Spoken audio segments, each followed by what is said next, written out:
สวัสดีครับสวัสดีกันอีกหนึ่งรีวิวนะครับสำหรับรีวิววันนี้นะครับผมจะมา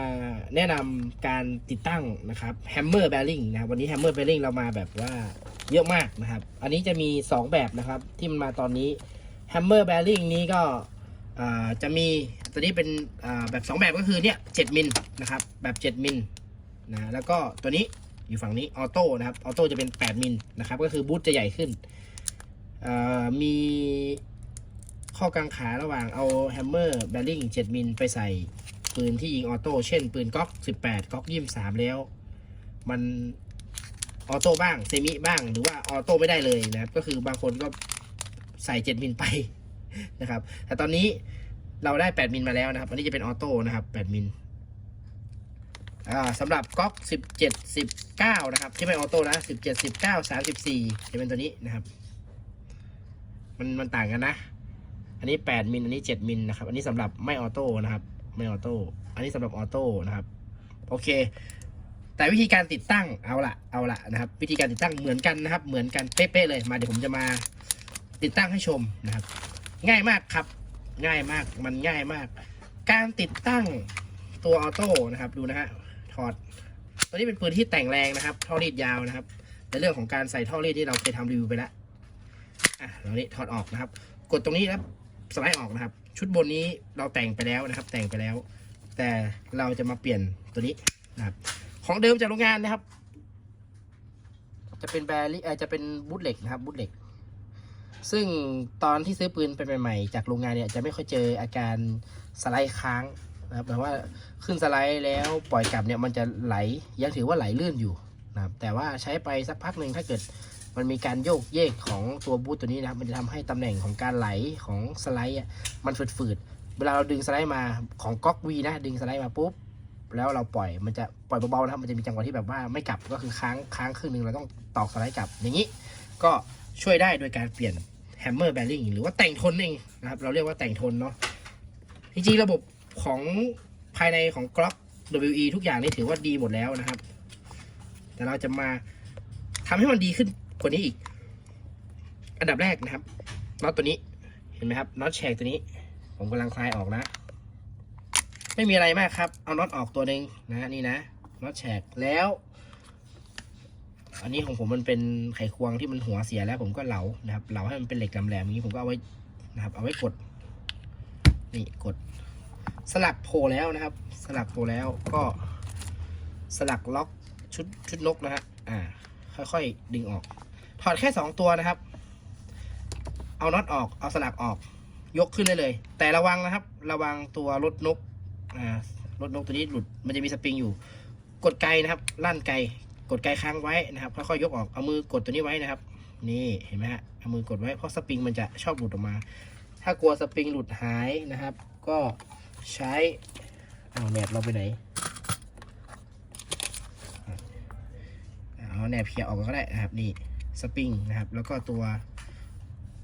รถนกนะครับขารถนกโอเคออกมาละยกออกมาเลยนี่นะนี่ชุดยิงมีแค่นี้นะครับเวลาเปลี่ยนก็ดูนะครับสลักกดตัวนี้ตัวบนนี้ไม่เกี่ยวนะครับตัวบนนี้เป็นตัวเขาเรียกว่าตัวออโต้นะครับตัวปลดออโต้กดตัวนี้เห็นไหมครับสลักโผล่ตรงนี้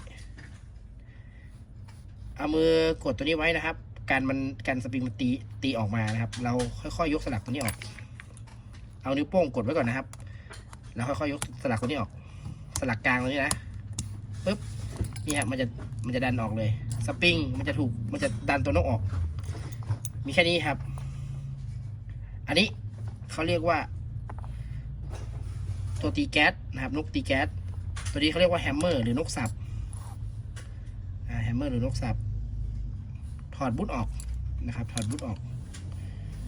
นี่แบริ่งอยู่นี่นะครับนี่ของเดิมนะอันนี้แบริ่งอยู่นี่นะเอาตัวแบริ่งมานะครับปาดมาลงตรงนี้ถ้ามีจาระบีนะครับถ้ามีจาระบีปาดมาหน่อยเอาใส่แบริ่งหน่อยนะครับใส่ที่แบริ่ง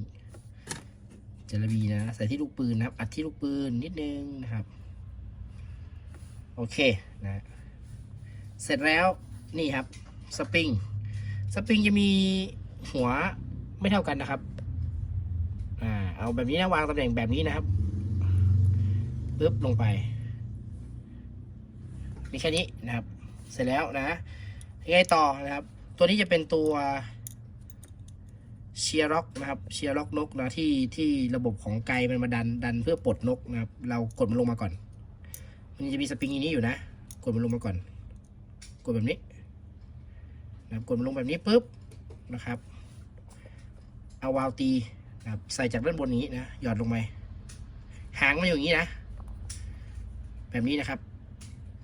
วางลงมาปุ๊บนี่เสร็จแล้วนะครับพลิกนะครับจับด้านบนแบบนี้นะเนี่ยแบบนี้นะลงมาเอาหลังสปริงเนี่ยครับนี่เห็นไหมขาสปริงตัวเนี้ยดันตัวนี้ดันกับตัวโครงนกสับดันเข้าไปดันแล้วก็กดครับใช้ปลายเล็บนะครับกดให้เราเห็นสลักรูในอย่างนี้เนี่ยผมเอามือกดไว้อยู่นะแล้วเอาสลักตัวที่มันเป็นสลักตัวเดิมมันใส่เข้าไปนะครับแค่นี้เองเสียบเข้าไปก่อนเสียบเข้าไปปุ๊บนะครับหางหรือว่ารูของตัวตอกแก๊สนะครับกดมันขึ้นมาครับนี่ฮะสังเกตดูนะกล้องเห็นป่ะเนี่ยตัวเนี้ยนี่นะตัวเนี้ยนี่ครับให้มันอยู่อย่างนี้กดเข้ามาแล้วดันขึ้นนี่ให้อยู่ตำแหน่งนี้นะเอาใหม่เอาตัวนี้ออกมาผมเคลียร์ตัวนี้ออกมาก่อนปึ๊บออกมาตัวเชียร์ล็อกได้ออกมาก่อนเอาใหม่นะครับนี่ครับอันนี้ตัวนี้ครับกดมันขึ้นมาปุ๊บนะครับแล้วกดตัวนี้อาจจะดูยุ่งยากนะครับแต่เปลี่ยนไม่ยาก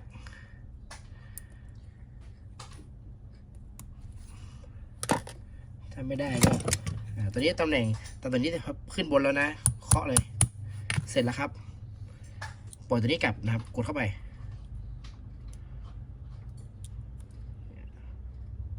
กดตัวนี้เข้าไปปุ๊บนะเอาสปริงเส้นนี้นะครับดันเข้ามาแล้วเอาไปเกี่ยวหลังนกเกี่ยวหลังเอาไปเกี่ยวหลังตัวนี้ครับตัวนี้นะตัวนี้มันจะเป็นตัวตีแก๊สนะครับเดี๋ยวแป๊บนึงมันยังไม่มาใช่ไหมกดตัวนี้ลงกดนกให้ลงมานะครับเราจะโยกตัวสปริงนี้มาด้านหลังได้นะครับตัวสวิงเนี่ยมันจะสวิงอย่างนี้เราเอาสปริงตัวนี้นะครับตัวถอนกลับเนี่ยเอามาใส่ไว้เสร็จแล้วครับแค่นี้เองกล้องพอเห็นเนาะสปริงที่เราใส่ข้างแฮมเมอร์เนี่ยมันเป็นสปริงดันนกนะครับส่วนสปริงตัวนี้เป็นสปริงดึงตัวตีแก๊สกับเวลาเรากดไกนะครับสะพานไกตัวนี้เห็นไหมตัวนี้มันทำงานยังไงใช่ไหมดูนะครับนี่มันอยู่ลักษณะอย่างนี้เวลาเรากดไกดูนะครับเรากดไกมาปุ๊บขาสไลด์เนี่ยมันก็จะดันตัวนี้นะครับจะดันนี้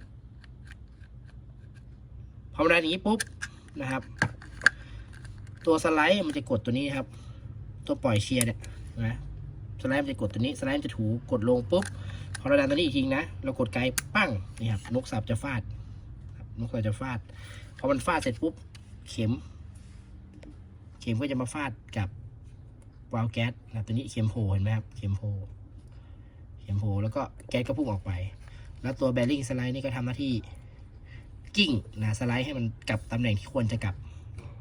โอเคนะครับก็ประมาณนี้นะการติดตั้งเสร็จไปเรียบร้อยแล้วนะครับไม่รู้ว่าจะเข้าใจกันหรือเปล่าแต่ก็ทำรีวิวไว้ให้ชมว่ามันเปลี่ยนอย่างนี้นะครับง่าย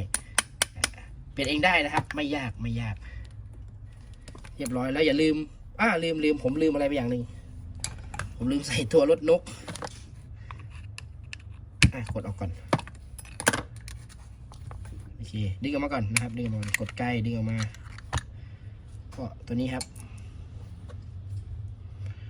ถ้ากลัวมันหายตัวนี้นะเพื่อนๆมีวัสลีนที่ทาปากใช่ไหมดีมันก็เอาจาระบีที่ท่านซื้อมานะครับใช้ยี่ห้อนี้ที่ร้านใช้ตัวแพงสุดเลยนะครับให้ลูกค้าซูเปอร์ลูปตัวนี้กระป๋องใหญ่ๆอย่างนี้ก็เป็นพันอยู่นะโอเค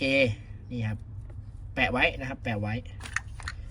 แปะไว้กดไว้นะครับกลัวมันหายปึ๊บอย่างนี้วางให้มันลงตำแหน่งนะครับเรียบร้อยละกดทุกอย่างลงเข้าเบาๆก็ได้นะครับทีนี้มันก็อยู่ละแล้วก็น็อตครับเป็นอันเสร็จพิธีนะครับของการใส่บูทแบริ่ง8 มิลนะครับของออโต้ก๊อก17ไม่ออโต้19 17 19 34นะครับพวกเนี้ยก๊อกไม่ออโต้เนี้ยก็ใส่ได้นะครับเห็นไหมครับนี่กดตำแหน่งทุกอย่างให้ลงหมดก็ลั่นนะครับวิธีการใส่ก็ใส่กลับเข้ามา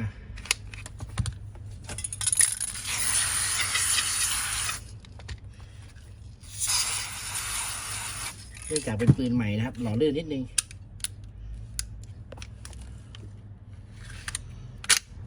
นี่ครับก็จะไม่มีติดขัดนะครับเราดึงมาแล้วเราปล่อยสไลด์เบาๆแบริ่งก็จะทำหน้าที่กิ้งสไลด์กลับไปอันนี้ปล่อยเบาๆนะปล่อยเบาๆประมาณนี้ขอบคุณสำหรับคุณลูกค้าที่ให้เรายืมปืนทำรีวิวด้วยนะครับเราก็ถือว่าเราแต่งแล้วก็เอื้อเฟื้อเผื่อแผ่ให้เพื่อนๆที่อยากเปลี่ยนเองเป็นนะครับได้มาชมรีวิวนี้เดี๋ยวรีวิวต่อไปจะเป็นการแนะนำการเปลี่ยนท่อรีดก็แล้วกันนะครับสำหรับคลิปวิดีโอนี้ก็สั้นๆง่ายๆตามนี้นะครับเพื่อนๆท่านใดที่ทำได้แล้วก็คอมเมนต์บอกเราด้วยนะครับเราเข้าไปอ่านแต่เราอาจจะไม่ได้ตอบคอมเมนต์ท่านวันนี้ช่างยนต์ขอลาไปก่อนนะครับผมสวัสดีครับ